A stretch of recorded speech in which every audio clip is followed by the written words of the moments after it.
record button really quick. Okay, there we go. All right, it's official. Well, hello everyone. I'm Tim Bonin, Senior Park Planner with Tualatin Hills Park and Rec District. I'd like to go over announcements for the month of February. We have the Walking Museum. The Walking Museum is here and through July in partnership with Five Oaks Museum. THPRD is hosting a walking museum from mid-January through July. The interactive exhibit highlights Latinx youth activism through the historic 2016 student walkout that sparked a statewide movement for equity and racial justice in education.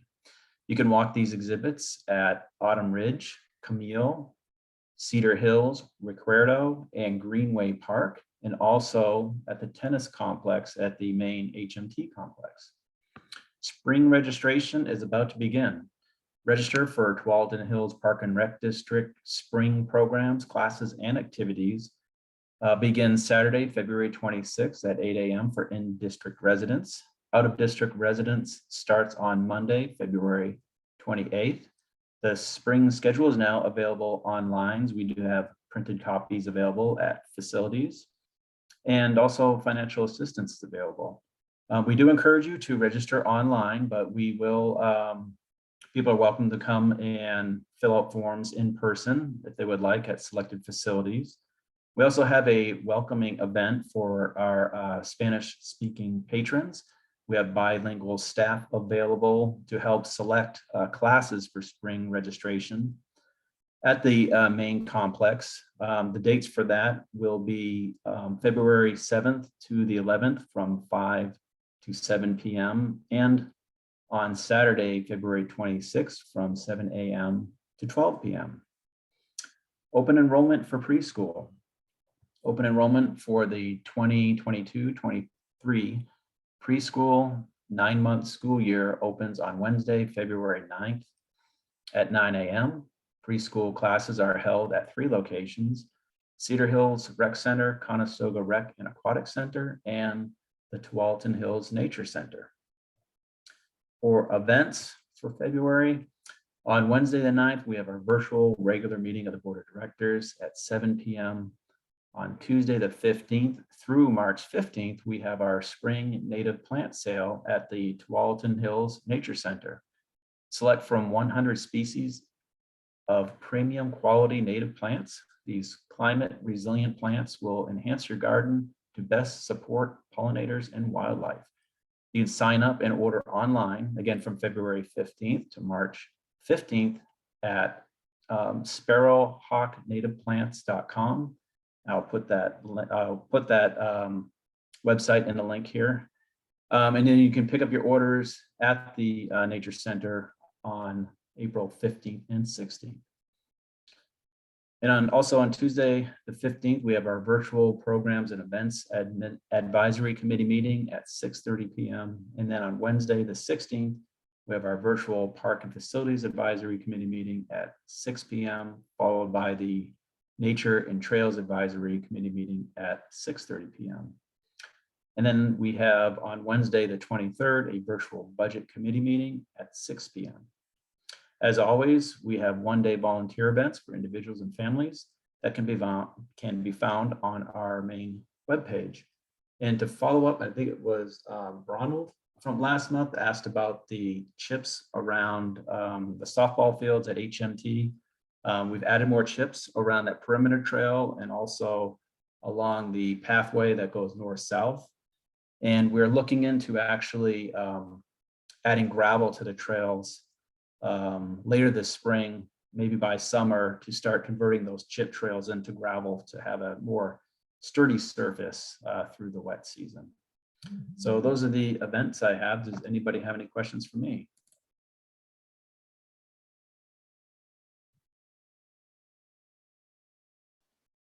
Not sure if you can see it, Tim, but Ronald said the bark chips on the dirt trails at HMT are much appreciated. Oh, well, thank you. And a emoji happy face. Thank you. Yes. Any other questions or comments? All right. Thank you, everyone. Thank you, Tim. All right, so now we are going to officially pass it over to Washington County Sheriff's Office, and they're going to do their update and give us some tips. Hi, welcome everybody. If I haven't met you before, my name is Cody Harris. I'm communications and outreach. I serve your neighborhood. I live in the neighborhood as well. So mainly cover all the areas south of Highway 26 in my position. And then my colleague Brenda Schaefer covers areas in the greater Bethany north of 26 and the unincorporated areas. So Becky reached out to us. We come, every month, and we've talked a lot about a lot of car prowls, catalytic converters. So we thought tonight, after speaking with Becky, that we would go ahead and do our 9 p.m. routine, a conversation with everybody, and just talk about ways to avoid crimes of opportunity, which is a lot of what these are. And Deputy can speak more to this than I can, but majority of what we're seeing with the car break-ins and actually with a lot of the car thefts as well are not actually break-ins. They're unfortunately people taking the opportunity to seize moments where things like doors are unlocked and they see something in a vehicle and they actually get in. Or we saw some cars, quite a few cars over the cold weather where people left them running and people were out opportunistically looking for those opportunities when you would go in the house while your car was warming up in the ice and take them, unfortunately. And that's not always the case, but there's just some ways that as community members, we can kind of be vigilant and keep an eye out for each other. So I'm going to go ahead and start screen sharing here. And if I can get it to bring up the right one here. I can't see the chat as well whenever we're in these presentation modes, so definitely feel free to interrupt me if there's any questions or anything that you come across. So 9 p.m. routine doesn't have to be at 9 p.m. So it could be any time of the day. I like to think about the take it out of your car and lock it up or look piece of it anytime I even go into the grocery store, right? Is there anything in the back of my car that do I have my computer? Do I have whatever that can be something that could be opportunistic for somebody to see, to have look into my car and see a reason possibly, right? But the 9 p.m. routine can happen anytime. We had one neighborhood during the height of the pandemic lockdown that was working with Brenda and I, and they chose 7 o'clock every night after dinner as a neighborhood, and it was really fun. They would come out and they would wave to each other, and they would all check to see if bikes needed to come in, things were locked, lights were on, and had this pandemic spatial wave to each other where they would all wave and say hello. So for their neighborhood, they communicated and they said, hey, everybody, 7 o'clock, it's time. Check everything during the middle of winter, it's dark by 7. So then, they just kind of adapted it from there. So it may not be 9 o'clock, but this is just kind of the general time frame that we use for it. My thing is skipping, so one second here. I lost a slide in there. So our community is part of the ESPD, which is the Enhanced Sheriff Patrol District. So that's why you have Washington County deputies. You don't have Hillsborough or Beaverton responding. So with that, there comes the city level of services that is part of being in the Enhanced Sheriff Patrol District. So we have a city's level of coverage for county patrol deputies that will respond to your calls. And that covers all these different things that we're going to talk about, especially when it comes to investigations of property crimes. So a deputy would be the one that shows up at the actual call for service that you put in, whether it's 911 or non-emergency. But the investigations team that responds to that is the property investigations team, fraud. So they're the ones that are going to really look into these, are there areas that are really getting hit very particularly? Are there yeah. Can you hear? Oh. Okay. So are there thefts that are happening in a pattern that they can figure out, looking at all those pieces. It's also where our bait car program, if you don't know about this, we do have a really well-known bait car program, and our package bait program was even featured on the national news this last year over Christmas, so over the holiday season. So those programs are available. If you're interested, you can email me and I can connect you with our investigations team, and they're happy to have us have volunteers to be a part of that. And it has been a very successful program. But deputies and investigators, detectives, they can't be everywhere all the time, right? So this is where it comes on us as neighborhoods, as community members, to be the eyes and ears for our neighborhood and really have that impact, because we know our neighborhoods, and you know, using that implicit explicit bias lens and really knowing, you know, making those judgments through those lenses to know what is actually something that is genuinely suspicious or possible criminal activity, and just knowing and learning that for your own neighborhood. You know, how quick is our response going to be? It's going to be quick, especially if we know there's an ongoing issue in an area, right? So if we know that there is constantly what seems to be, you know, higher levels every month, you guys kind of see the map, there tends to be more theft through that TV highway corridor, right, through Aloha. And that we know, and the deputies pay attention to that and are aware of that because it's a trend that they can see. So there's going to be more patrols in those areas that we see these trends. It doesn't mean if you don't see us that we're not there, or the deputies are not there and out patrolling. It is a large area, and they can probably come by just that moment that you don't see them. It's really interesting. We talk about this a lot, that it may just be that one moment, but if you have a concern, especially if you see things happening on your ring at night, we definitely want you to commit to calling in that suspicious activity, because it may flag something and connect to something you're not aware of that's happening in the greater neighborhood as well. So with that, I'm going to kind of pass the next one over to our deputy here and talk about what is suspicious, because it's not necessarily the same in every neighborhood, but there are some things that would flag, like catalytic converters, seeing people under a car in the, you know, in the middle of the day or in your neighborhood that's not your neighbor.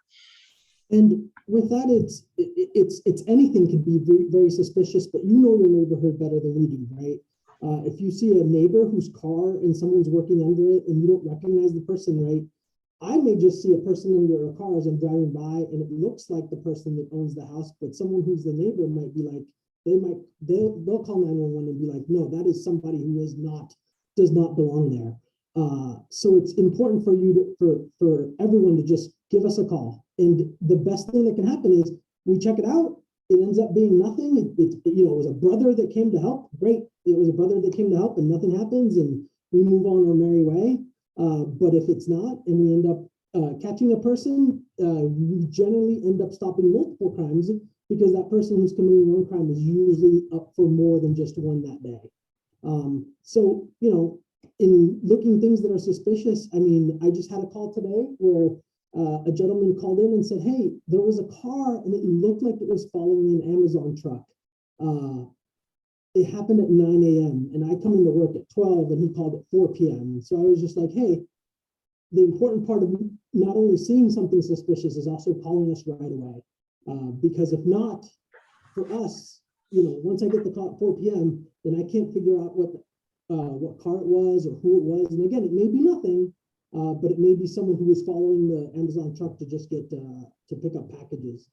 You know, we talk about burglaries all the time. When do they occur the most? Again, we call it the 9 p.m. routine, but a lot of the burglaries happen between 8 and 5 because they know that you're at work.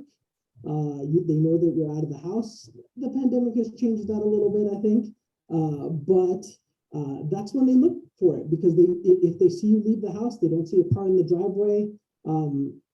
That's when they see, hey, the house is available. The house is no one's there. And it doesn't take them very long to get in and get out with a lot of your property. I think it's I think on most averages, it's like 3 minutes that they're in and out. But again, they're looking for the easy house to get into. Things that are not locked, windows that are left open, garage doors that are left open. All those things make it so much easier for them to get in. Very few burglaries happen where they actually break in and go into someone's house if it's not easily available. So just again, locking everything, closing your windows. I know eventually summer will come to Oregon and we want to keep those windows open to keep it cool. But even then, it's important to just keep everything locked. So again, what can you do? We've talked about it and we hit it all the time. But one of the big things that I like is make sure you don't post things on social media.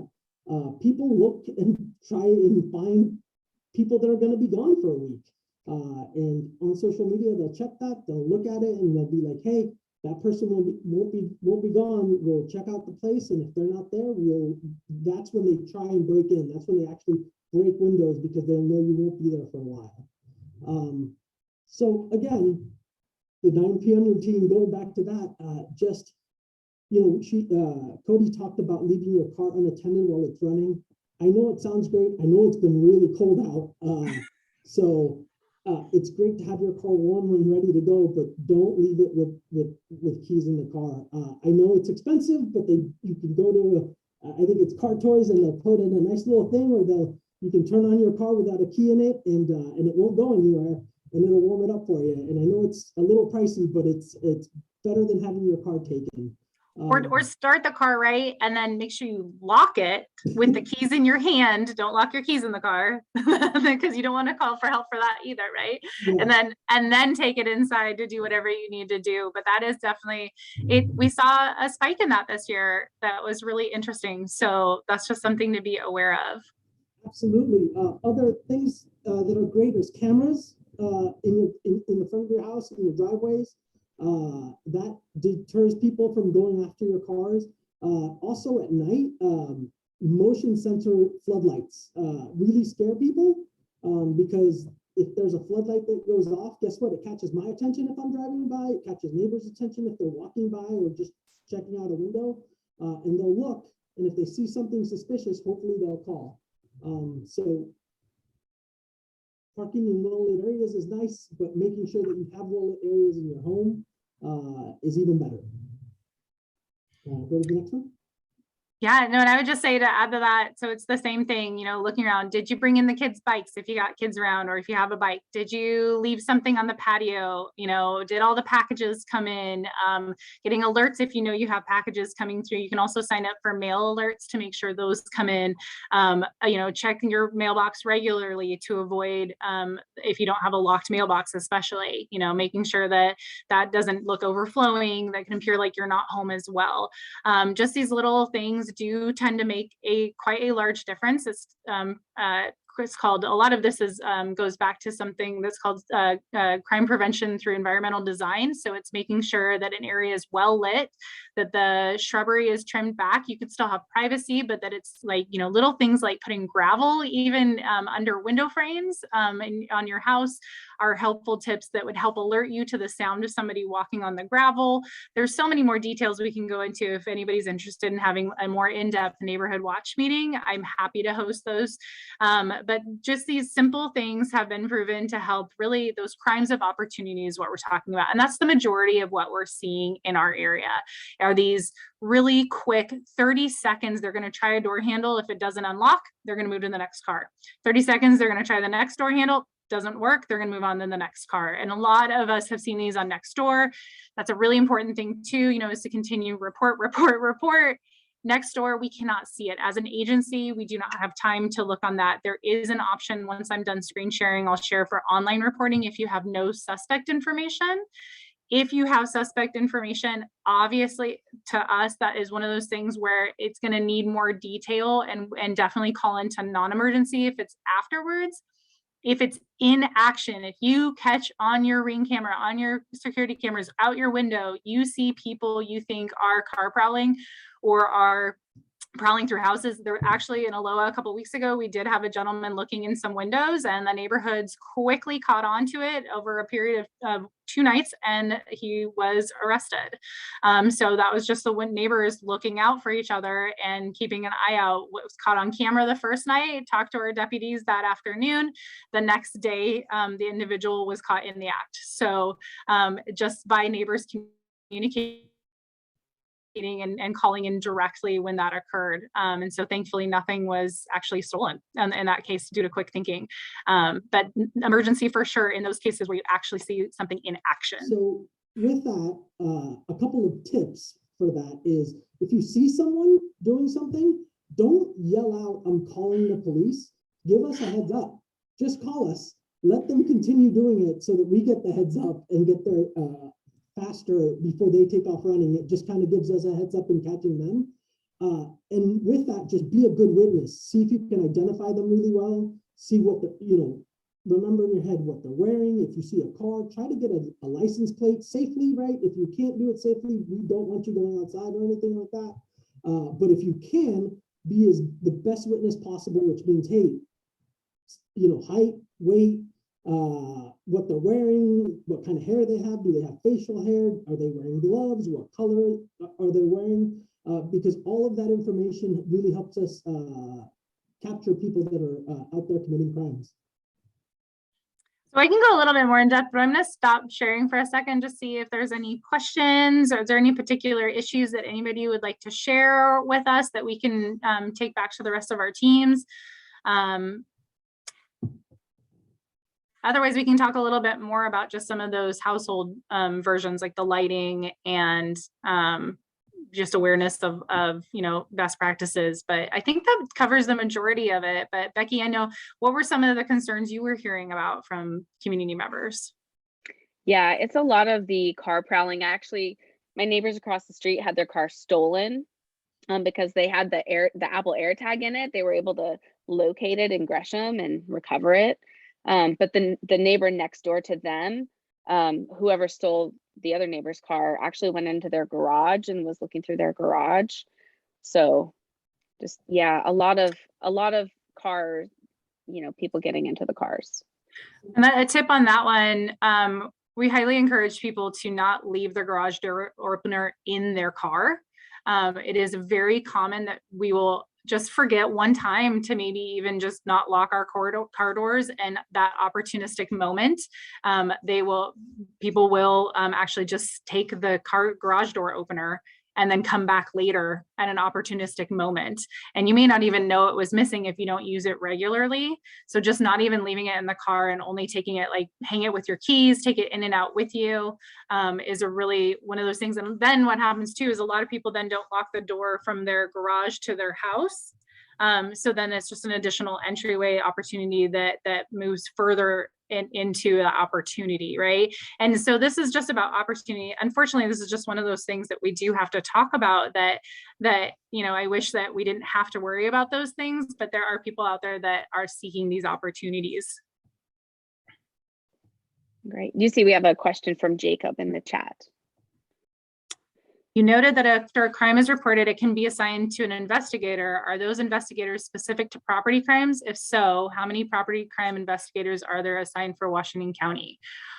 I think at the moment there are 6 or 7 for Washington County.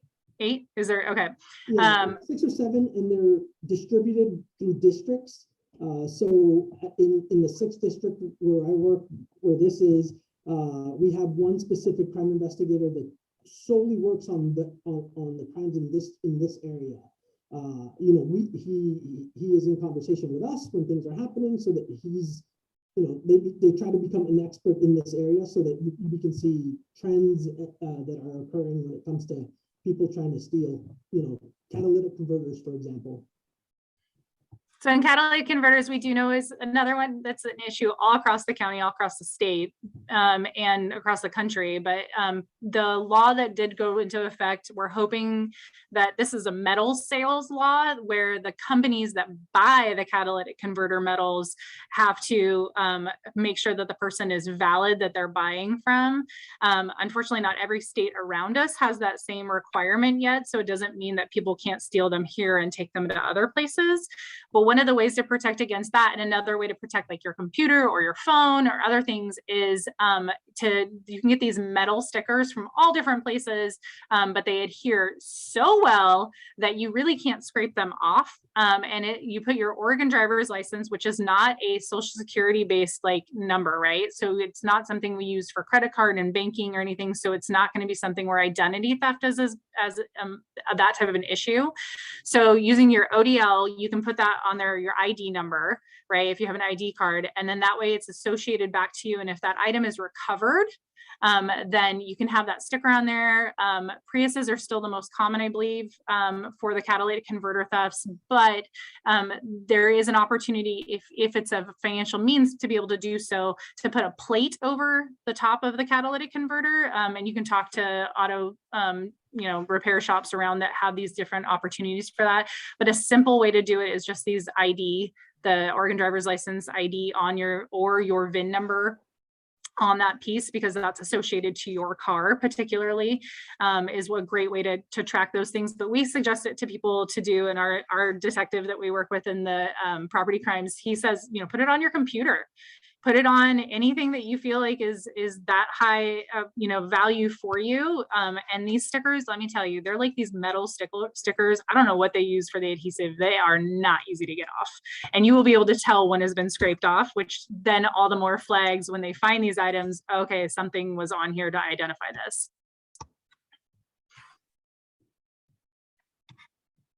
Is the new metal recycling law you're for referenced written similar to the pawn shop laws requiring an ID?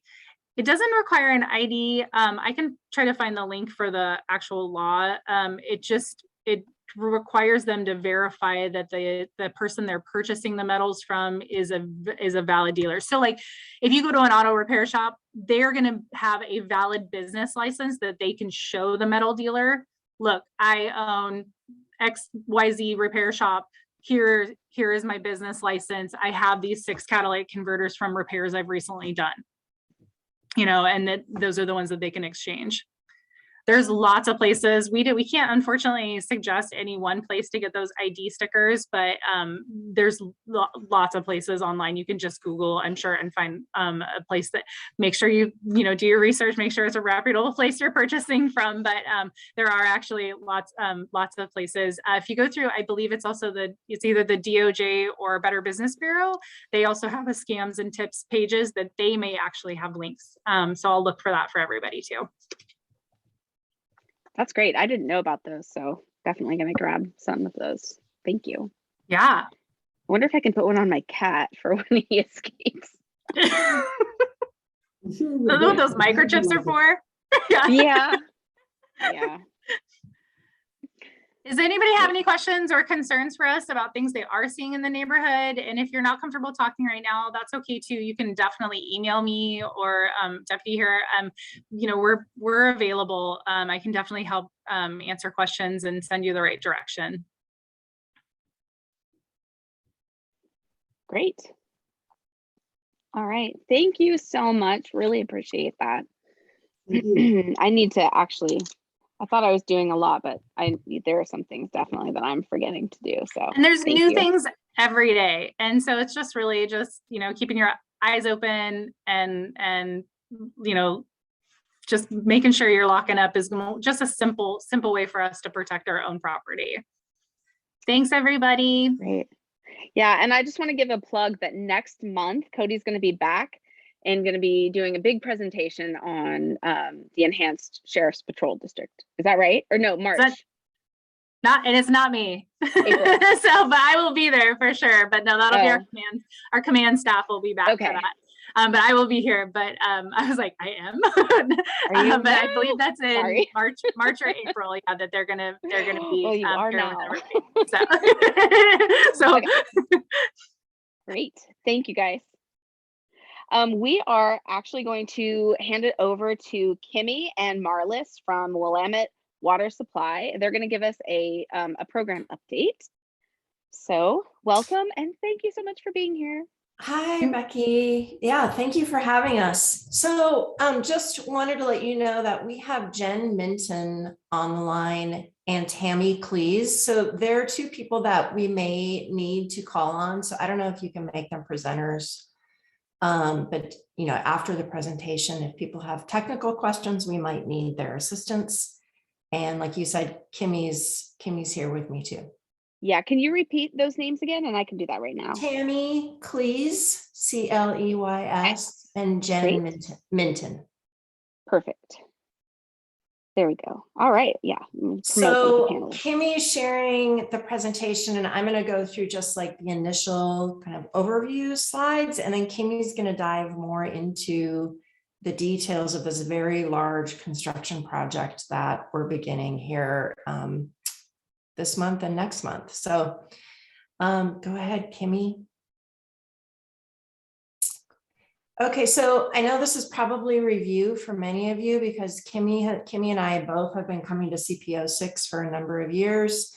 But just a quick reminder that the Willamette Water Supply Program is basically an effort. It's a partnership between the Tualatin Valley Water District, the city of Hillsborough, and the city of Beaverton to build this seismically resilient water supply system that comes online in 2026, obviously to serve our communities and is the future water source for all of those agencies.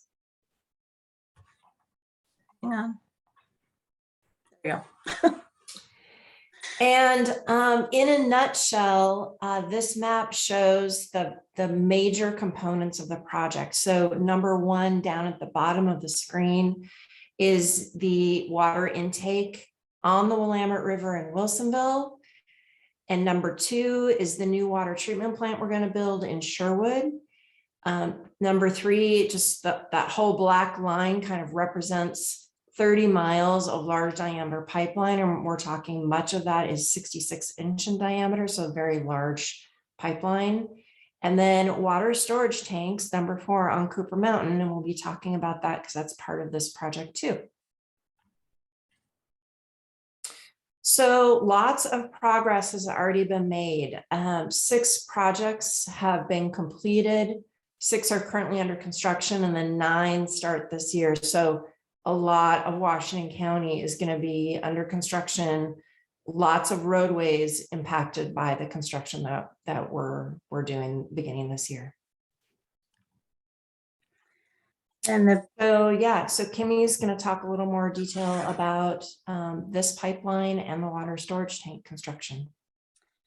so we've been to CPO6 several times to talk about the planning and the design of the Shoals Ferry Road area alignment and the water storage tanks. And so now it's time to talk about construction. It's happening. So the project, they ended the design phase. They were 2 separate projects, the pipeline and the water storage tanks. And now they've been combined into one construction project. So the project itself is it's 20,000 linear feet of 66-inch diameter welded steel pipe that runs from Rosedale Road on the north down kind of following the future Cornelius Pass Road alignment to Farmington Road, where it will cross beneath Farmington Road and then follows the BPA alignment. And then it heads east over to the kind of the intersection of Stone Creek and Grabhorn, where there will be a water storage tank. Now, in the original in the design part, there are 2 water storage tanks that will go at that site. Only one is under construction right now, and that's the easterly one. Then the pipe continues down south from that intersection down to the intersection of Grabhorn and Tile Flat, where the pipe has already been constructed and is in the ground in that section. And the other part of this is that Hoffman Fowler is the contractor. They are the general contractors, and they will also be doing the construction on each of these. So Hoffman is leading the water storage tanks, and Fowler is doing the pipeline. And the schedule, it starts next month, starts in March to have the notice to proceed to actually do construction. And then the first segment of the pipe is the northernmost section, the Rosedale to Grabhorn at the water storage tanks. That will happen 2022 to 2023. And then the second phase of the pipeline, Grabhorn down to, or the water storage tank down to Tile Flat Road along Grabhorn, that is the second phase, which would be 2022, 2023, 2024. And the water storage tank will be basically 2022 to 2024. And that's when the majority of the construction will occur. The project actually the schedule has it showing final completion in 2025. So you will see the 2025 date out there, that the majority of the work will be hopefully done by then. Unfortunately, there will be some impacts from this construction. There will be several traffic impacts. Is one that will be quite significant. There will be traffic delays on Kohler Road. Let's see if I can. Kohler Road is here. And then this is Green Slope, and this is Riggs Road. And all of those will have traffic delays. We have to go across those roads. And because they're all dead ends, we can't close the road or detour or anything. So we are doing shoe flies around, make sure that residents on those streets have access to their homes at all times. So there may be traffic delays if there's construction in the road, but they will always have access on all of those. And then we do have 2 road closures on Grabhorn Road planned. The first one is this southern part on here where we currently, the pipe is on the west side of the road and we have to cross over to the east side of the road. So that road closure is anticipated to be fall of 2023, so next year. And it's probably looking like, sorry, that's spring of 2023. It's looking like a 2-week closure. And then this one that's up here by the water storage tank, kind of closer to the intersection between Stone Creek and Grabhorn. That road closure, we need to be in the road here constructing the pipe. That's a longer road closure, and it's probably will be closer to 3 months, unfortunately. So for any of these road closures happen, we'll make sure to do a lot of publicity so people know, and make sure that you take other routes when it's happening. There will be access for everyone who lives in that area the entire time. So and we'll make sure to communicate with them. We did have, for the section of pipe that was along Tile Flat Road and a little bit on Grabhorn, we had some road closures there before. And so we've kind of figured out a system that seems to work for the neighbors. So we're hoping this will go smoothly when it happens in 2023. And then just some other times of shorter potential traffic delays and impacts, just to kind of make people aware. When they're doing site clearing, they may need to close the road for a bit if they're too close to the road, or if there's trucks that need to get across Grabhorn Road. The tunneling, the pipe itself will go under Farmington. We don't need to close Farmington Road, but there may be some potential impacts to the traffic there. And then blasting, there will be, when we do need to do some rock blasting because there's so much rock in this area. And when it's close to the road, we need to stop traffic. So it's not a hazard. It's a safety reason. So there will be some traffic delays. It's like I think it may be up to like 20 minutes or however long the blast occurs in that time. And so then the potential blasting area, like I mentioned, blasting is just, it's a pretty common construction technique to break up the large rock and make it so that you can move it with standard construction equipment. And then the potential area where blasting could occur is from Farmington Road south down to about halfway down Grabhorn. So it's everything that is kind of the yellow shade on this map is the potential blasting area where the contractor is allowed to blast. It doesn't necessarily mean that they will. It's probably likely that they will because the investigations we've done have shown that there is rock there. And we all know that the quarry is right there. So there's definitely rock. And through the land use planning permit process, the potential blasting use was approved. And one of the conditions of approval that we have is that any properties within 300 feet of the potential blasting area, the program has to offer well assessments and structural assessments of the structures that are within 300 feet of the blasting area. So that's one of the ways that we're kind of making sure that there isn't any damage that's done, and none is expected, but that's part of our process. And so if anyone lives within that 300 feet, you have already received a letter indicating that and talking about the process to get that pre and post blasting assessments. And as part of the land use requirements, conditions of approval, we are doing blasting notifications. So 48 hours before blasting occurs, we will notify anyone who wants to be notified, essentially, of the blasting. So we'll send it either an email or a phone call or a text letting you know that, say, we'll send it out on Monday that blasting could occur on Wednesday.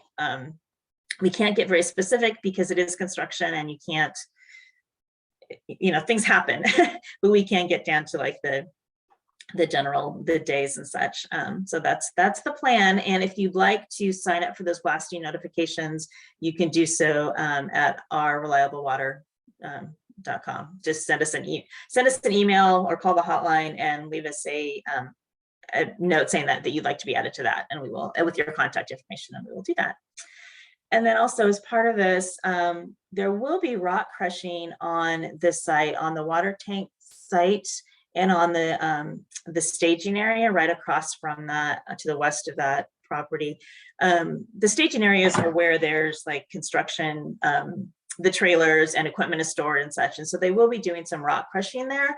And the purpose of that is to be able to the rock that they are getting out of the ground, to be able to break it up, make it smaller so that they can reuse it in construction. So it's saving some truck trips and some reusing the material as we go.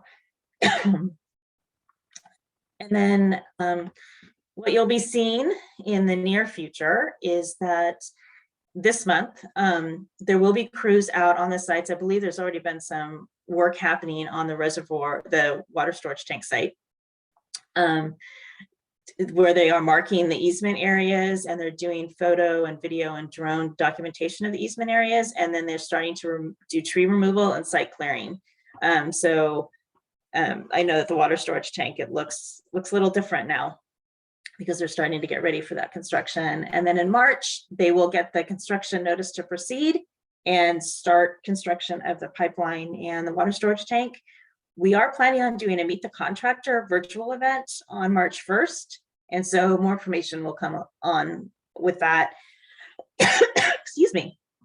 And if you are not already signed up for our project eBlast updates, if you do sign up for that, we will make sure that we advertise that Meet the Contractor event and any other project construction updates that way. We send out a monthly update, and then more frequently when other things are happening.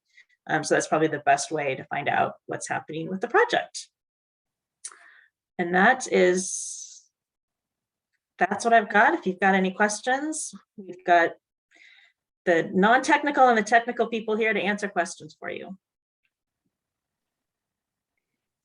If you want to ask questions, you can either type it in the chat, or you can use the raise hand button at the bottom of your screen, and then I can push a little button that will allow you to unmute yourself and ask your question.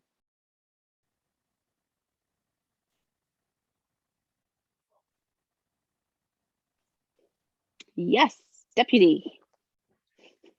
Question, is this water supply strictly for Washington County, or does it bleed to other counties? That was hard to hear. Can someone repeat the question?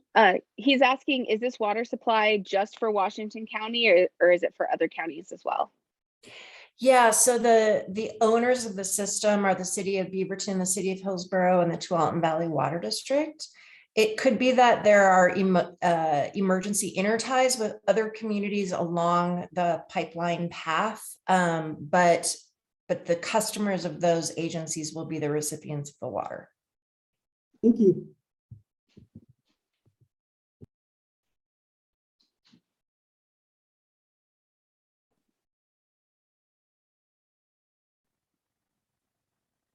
No other questions? We do have somebody raising their hand. Jacob, let me. I can't see right, everyone. So, yeah, so Jacob, just go ahead and hit unmute and you can ask your question. I'm not muted anymore. Can you hear me okay? Yes, yeah, I hear you. Great. So with the proposed this construction to use water from the Willamette, what as the new source, what is the old source for, say, Washington County CPO6 that comes from TVWD? Or what's the current source until we switch over to Willamette water? Hey, Jacob.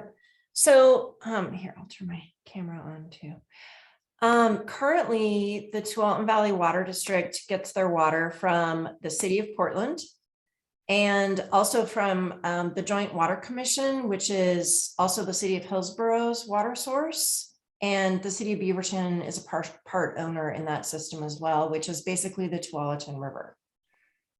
So those are the two primary sources for each of those agencies at this point. Another big benefit of this project is that, for instance, the city of Hillsborough has only one water source. So this is a really, really high priority for them just to have an additional water source so that it improves sort of that regional reliability and resiliency, so that if something happened to that Tualatin source, there would be another source to go to. Sure, thanks for that. I realized I didn't come in the beginning part. That's why I was just asking what the current source was. The reason for switching to Willamette water with this new construction, was there an issue of consumption coming from Portland? Is it based on cost, or is it we are sort of upsizing with seismic improvements, making sure we have, say, greater testing than what Portland does initially, and we're upgrading testing and facilities? Or is this just a sourcing change? Yeah, so both the city of Hillsborough and the Tualatin Valley Water District went through like a multi-year study process about 10 years ago to look at other options, knowing that in about 2026 they were going to have supply challenges with their current water supplies. So both agencies went through this process of looking at all these different options. What was the most feasible, the least cost, the fewest environmental impacts, and both determined that the Willamette River at the intake there at the current water treatment plant was the right way to go. So that's when those agencies moved ahead with those projects. But a major goal of this whole project is to have a system that's completely seismically resilient. And I just saw another question pop up in the chat about, are the tanks that we're going to build on Cooper Mountain earthquake proof? And the short answer is yes. This whole system is designed and will be built to withstand the big Cascadia subduction zone earthquake. So it's virtually like the only entire system that is going to be capable of staying online after an event like that. So just really recognizing we know a lot more about that Cascadia event and the risks that puts on water systems. So the designing and engineering and now the construction of the system is going to be able to withstand that. Thank you. I did also just a follow-up. You mentioned the seismic improvement to the tank. What will the tanks be covered? I know that with current Portland water supply, some of their tanks are not covered and they're vulnerable to animal droppings and whatnot. And there have had some boil water notices through TVWD yes. because of that. Will these be covered and up yes. to the standard? Yes, the tanks are completely covered. And in fact, the water that enters the system, like once it comes through the intake at the river and then is in the pipes to the treatment plant, it's a totally closed system. So that water doesn't see kind of the light of day until it comes out of a faucet, either out of business or someone's home. So completely closed system, unlike some of Portland's, which they're working on getting their system more close to being a closed system too. Thanks. And just one last question. Are there other municipalities that currently use Willamette water as their source? Yep. So the city of Wilsonville and the city of Sherwood currently use the Willamette River as their source. There are some other communities further south, Adair Village, I believe, is one that also use the Willamette River. So, yep.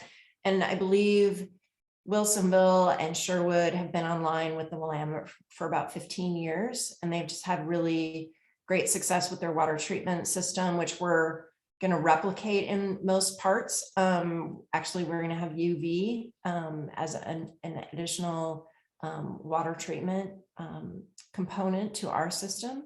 So yeah, it's been a really good decision for them, really reliable, lots of quantity, lots of storage, a really good source. Thank you. And I don't want to take up too much time. If someone else has a question, I can certainly yield. I just had one follow-up. With switching from one water supply with an aged infrastructure, say for example, Aloha, and the system has been through Portland for some time. Has there been testing done on the infrastructure, whether it's from from the reservoir to the pipe to the neighborhood to the home, as far as if there's going to be an impact to switching to a new water source. For example, even though we think water is the same, it's really not. Rainwater is, because it's different than, say, other types of water. So when switching from Portland to Willamette, was there testing done to make sure the infrastructure is compatible? There's no reaction with the piping, whatnot? Yeah, it's interesting timing you asked that question, because just last week we had a workshop with all the communications folks, and there's a whole effort, like a whole separate project that comes along with, we see all this construction, but there's a whole nother project that we call source water integration. And it's to address exactly what you just talked about, recognizing that these pipes, like over time, there's a kind of a biology on the inside of these pipes. The water is flowing through them one direction for decades. And now you're potentially pushing water a different direction, or it's a different pH, or, there's just all these different issues that our engineers, plus this team of experts, to make sure that we don't have any water quality problems when we do bring the system online. So we're going through that process right now of making sure that we have thought through every single thing before we turn the water on, and that people are prepared and understand what some of the things that they might notice at their homes or their businesses might be when that happens. So we're going through that process right now with the city of Beaverton, the Tualatin Valley Water District, and the city of Hillsborough. Thanks.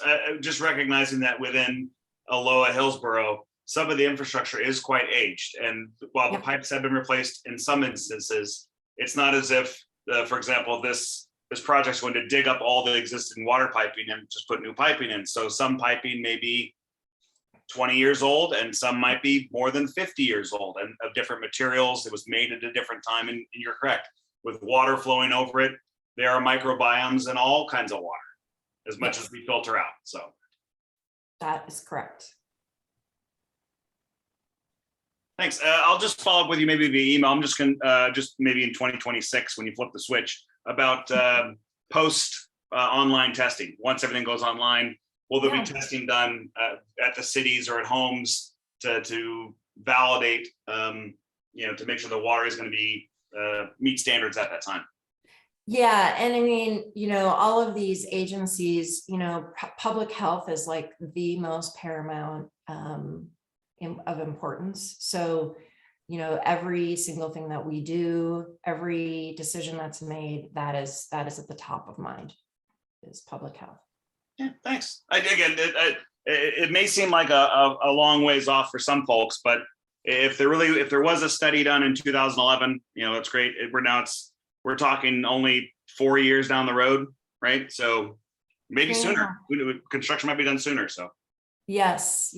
I mean, I've been on the project for 7.5 years, and I can't believe 2026 is as close as it is at this point. I think Kimmy's feeling the same way. So, yeah. Well, thanks for answering my questions. Yeah, you bet. And our that last slide that Kimmy showed, our email address is info@ourreliablewater.org. Super happy to take questions anytime anything comes to mind. We'll get answers to those questions. There's tons of information on our website, lots of FAQs. People have been asking similar questions the whole time that I've been working on this project. So it's a pretty lengthy FAQ online too. Thanks. And thanks for throwing that in the chat. Appreciate it. Yeah, so I put your email in the chat box. Oh, thank you. And also, a link to the website. So if anybody's looking for those, you can just click on them in the chat box. Jacob, those were fantastic questions. Thank you. Yeah, I'm like, Jacob, what's going on? It's Jacob. Yeah. Great. I also went to the meeting on Tuesday. They have updates from the board about this project. So yeah. Okay, good. So if anybody wants to nerd out on some really cool photos, they did have one of a 66-inch pipe going in with a small turnout. And for scale, it's it seems as if the pipe is huge compared to the tractor that's lowering it into the ground. So good stuff. Yeah, and our YouTube, we have a YouTube page that you can get from our website, and there's just tons of great video. Yeah, all of the, like the first pipe that went in the ground, and tons of great video there. Yeah, can nerd out all you want. I want to say thank you to you both because, you know, I talk to my kids all the time about, you know, they ask what will happen, you know, if we have this big earthquake and stuff. And that's one of the main concerns. And so just, I'm so appreciative that you have put in all this work. So thank you so much for doing that. Our lives are literally in your hands. Huge team effort, huge team, everyone working really hard to make this become a reality. So great. Any other questions or comments? I don't think you can see my raised hand with my awesome background. I can't. Sorry, go ahead, Cody. I was just gonna say, just for Jacob and anybody else, I've actually had to call to get our water tested before. We ended up having, it was a root intrusion, but the water started tasting funny. And so it was so easy. It was super easy. It was very efficient. And so if you ever have to do that, just call right off your bill and they'll walk you through it. And it was super easy. And for us, thankfully, it was an easy fix and nothing terrible, but that process was really appreciative because it was nerve wracking. Like, why does our water taste weird? You know, all of a sudden. Right. So if that happens, do it. It's super simple. And if it's on one side or the other, that makes a difference too. Right. So definitely pay attention to that. But I just want to say how awesome the customer service was like 3-4 years ago. Oh, that's so great. So, oh, that's so nice. Thanks, Cody. Yeah. No, yeah. Thanks for having us, and we will come back anytime you want an update. Perfect. Thank you so much for being here. Really appreciate it.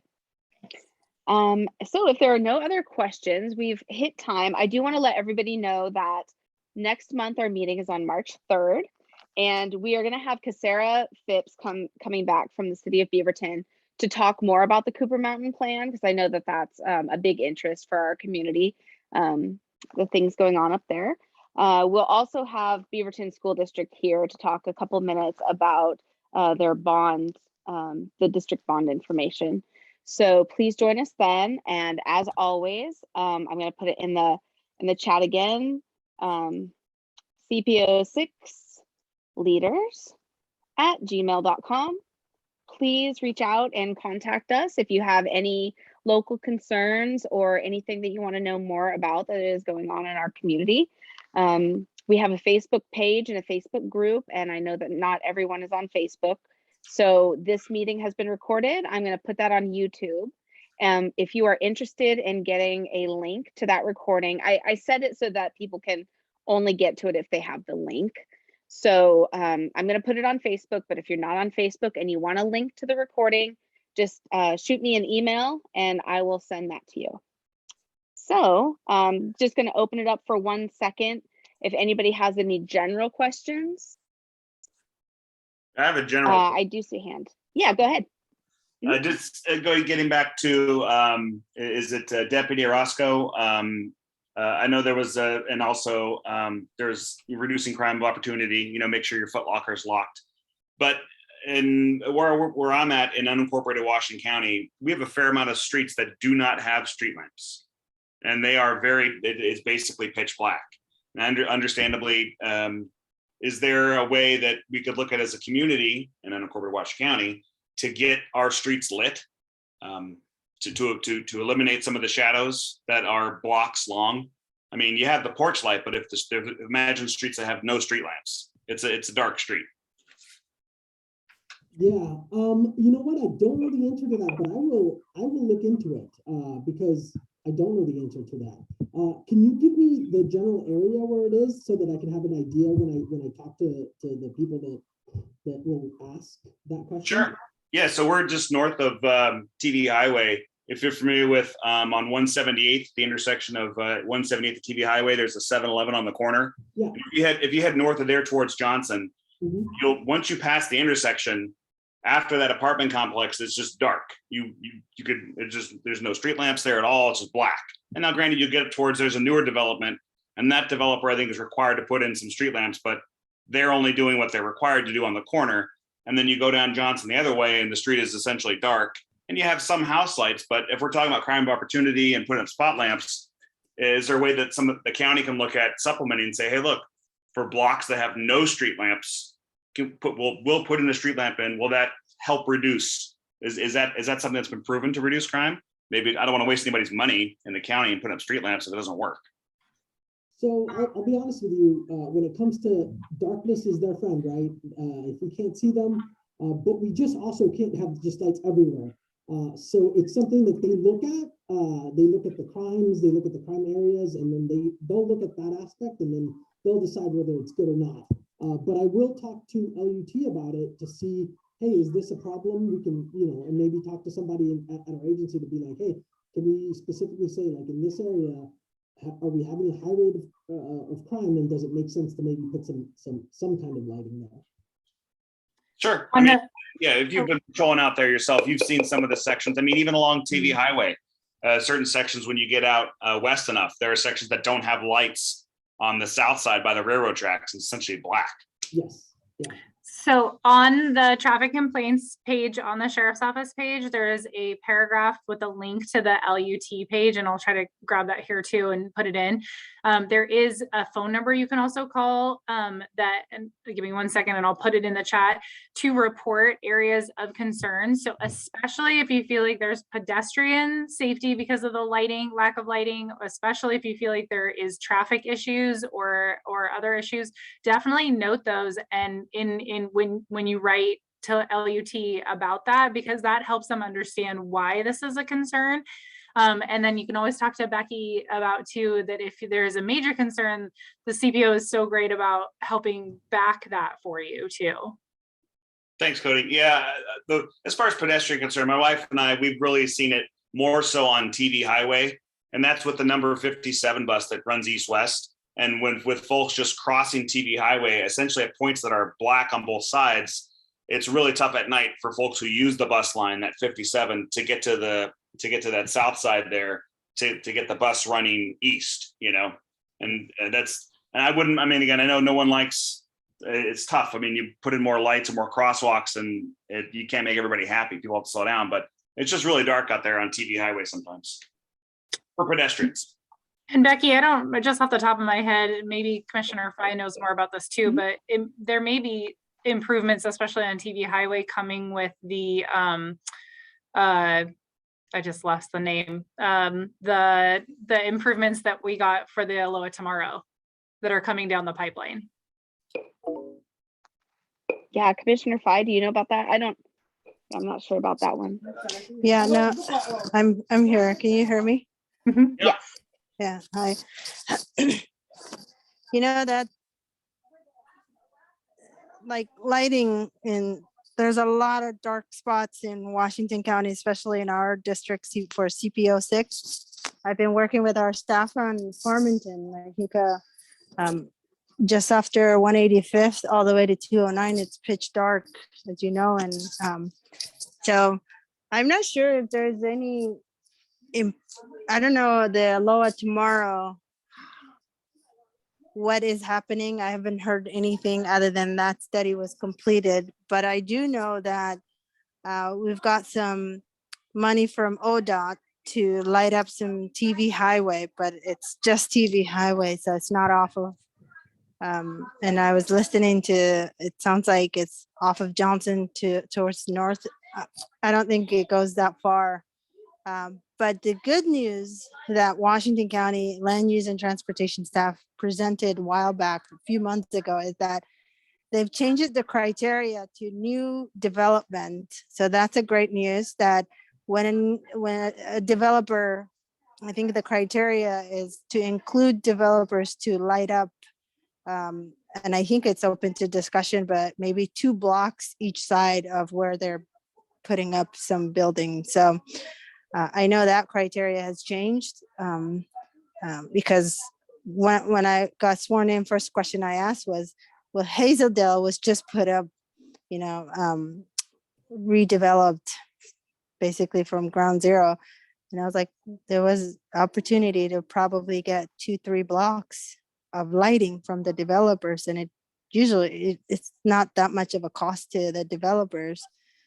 But that was a missed opportunity as well, from what I heard from our staff. So we can take back that question and see what is happening, and maybe perhaps Becky, you can send an invitation to land use and transportation to sort of talk about, what is the vision to light up Washington County, especially for our district. And I know we can have a conversation about, there's that lighting district. Is there an opportunity for to apply some of that money? And I'm not even sure, maybe we can ask the question, the constituent, the person that just asked that question, does your neighborhood qualify for that money, the lighting district? So maybe we can invite the land use and transportation staff, and I can come back next month as well and see with my staff to talk about that part. Yeah, that would be a great topic, I think. Yeah, the street lighting district. Yeah, that some of that money. I'm curious if your street qualifies. So. Yeah, well, thank you for that. It was twofold. It was more public safety for pedestrian traffic, and that's for folks who use the bus line, the 57 TriMet, and that's really on TD Highway. When you get north of TD Highway into some of the smaller neighborhoods, that was where my question of would a street lamp that to illuminate a dark street, does that actually work to reduce crime? Does that reduce crime of opportunity? Is that something we can do? And again, I'm not trying to advocate that every house gets its own street light, but if the deputy is patrolled, again, you just turn off of TV Highway to 170 to head north. There are whole blocks that are just dark, and as you said, you've driven some yourself. And again, I know developers have they're building the development off of Johnson north of TV Highway, and which required to take up part of the street, and the developer only finished half of the street. Literally, you drive down the middle of the street and one half is new and the other half's old. And my wife and I were scratching our heads like, if you're going to tear up the street, why would you only tear up half the street? And so one half is brand new and the other half is old.